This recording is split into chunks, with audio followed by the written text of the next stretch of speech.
নমস্কার বন্ধুরা, সাইকিপা কুকিংয়ে আপনাদের সকলকে স্বাগত জানাই। আজ আমি এখানে বানাবো ঝিঙে বাহার। সম্পূর্ণ নিরামিষ এই রেসিপিটি আপনারা কিন্তু খুব সহজেই বানিয়ে নিতে পারেন।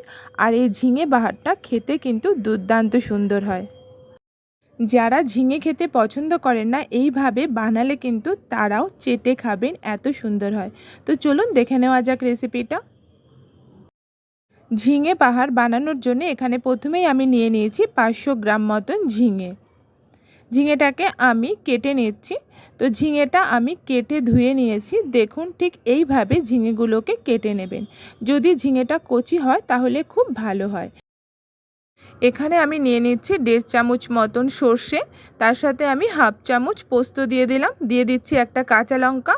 এবার এটাকে আমি পেস্ট করে নিচ্ছি। তো দেখুন, আমার পেস্টটা রেডি হয়ে গেছে। এবার আমরা রান্নাটা শুরু করি। তো আমি প্রথমেই এখানে কড়ার মধ্যে 2 চামচ তেল দিয়ে দিলাম। তেলটা একটু গরম হলে দিয়ে দিচ্ছি হাফ চামচ মতন জিরে ফোড়ন আর 2টো কাঁচা লঙ্কাকে চিড়ে এর মধ্যে দিয়ে দিচ্ছি আমি কেটে রাখা ঝিঙেগুলো। তো ঝিঙেগুলো একটু ভালো করে লাল করে প্রথমে ভেজে নিতে হবে। তো এইভাবে ঝিঙেগুলোকে ভেজে নেবেন। প্রথমে কিন্তু নুন দেবেন না, তাহলে কিন্তু ঝিঙে থেকে জল ছাড়তে শুরু করবে আর আপনি ঝিঙেটা ভালোভাবে ভাজতে পারবেন না। তো এইভাবেই আগে ঝিঙেটাকে তেলের মধ্যে ভেজে নিচ্ছি। এবার আমি খুব সামান্য পরিমাণ, বলতে পারেন 1 চিমটি মতন আমি এখানে হলুদ দিলাম। হলুদটা খুব সামান্য পরিমাণ দেবেন, দিয়ে ঝিঙেটাকে আবার একটু ভালো করে ভেজে নেবেন। ঝিঙেটা লাল করে ভাজা হয়ে যাওয়ার পর এর মধ্যে দিয়ে দিচ্ছি সর্ষে পোস্ত বাটা, যেটা আমি বেটে রেখেছিলাম। তো সেটাই এখানে দিয়ে দিলাম। সর্ষেটা দিয়ে কয়েক সেকেন্ড এটাকে নেড়ে নেবেন, খুব বেশিক্ষণ নাড়বেন না, তাহলে কিন্তু এটা তেতো হয়ে যেতে পারে। উপর থেকে দিয়ে দিচ্ছি আমি এখানে নারকেল কোড়া, আধমালাই নারকোল, একটা নারকোলের অর্ধেক নারকোল আমি এখানে কুড়ে এর মধ্যে দিয়ে দিলাম স্বাদ মতন লবণ, দিয়ে দিচ্ছি 2 চামচ মতন চিনি। এবার ভালো করে এটাকে নেড়ে নিচ্ছি।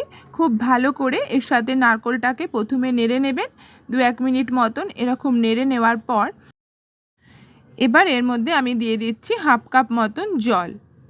আপনি যদি খুব শুকনো পছন্দ করেন তাহলে কিন্তু জলটা আরেকটু কম দিতে পারেন।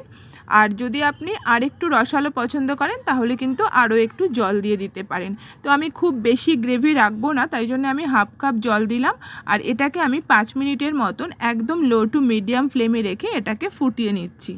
তাতে আমার ঝিঙেটা এর মধ্যে কিন্তু সেদ্ধ হয়ে যাবে। 5-7 মিনিট পর আমি ঢাকাটা খুলে নিচ্ছি। এবার একটু ভালো করে এটাকে নেড়ে নিচ্ছি। তো দেখতে পাচ্ছেন যে জলটা কিন্তু প্রায় শুকিয়ে এসছে। তো আমি খুব বেশি আর জলটা শোকাবো না, আমি এই অবস্থায় এটাকে নামিয়ে নেব। আর আপনি যদি চান তো আরও একটু এটাকে শুকিয়ে নিতে পারেন। তো এটা কিন্তু এই অবস্থাতে খেতে খুব বেশি ভালো লাগে। তো আপনি গরম ভাতের সাথে এটা খেয়ে দেখবেন, এটা কিন্তু খেতে দুর্দান্ত সুন্দর হয়। এই ঝিঙে বাহারটা রেডি হয়ে গেছে। এবার চলুন এটাকে আমরা সার্ভ করে নিই। এর উপর থেকে আমি অল্প একটু নারকেল কোড়া এর মধ্যে দিয়ে দিলাম। তো এইভাবে আপনারা দিতে পারেন, নাও দিতে পারেন, খেতে কিন্তু এমনিই খুব সুন্দর হয়। তো একবার কিন্তু আপনারা এই রেসিপিটা অবশ্যই বাড়িতে বানান, ট্রাই করুন, আর কেমন হয়েছে কিন্তু আমাকে কমেন্ট করে অবশ্যই জানান। যদি আমার রেসিপিগুলো আপনাদের ভালো লাগে তাহলে ভিডিওটা লাইক করে অবশ্যই আমার চ্যানেলটা সাবস্ক্রাইব করে নেবেন, এরকম আরও ভিডিও দেখার জন্য। ভিডিওটা দেখার জন্য আপনাদের অসংখ্য ধন্যবাদ। দেখা হবে আবার একটা নতুন রেসিপি নিয়ে।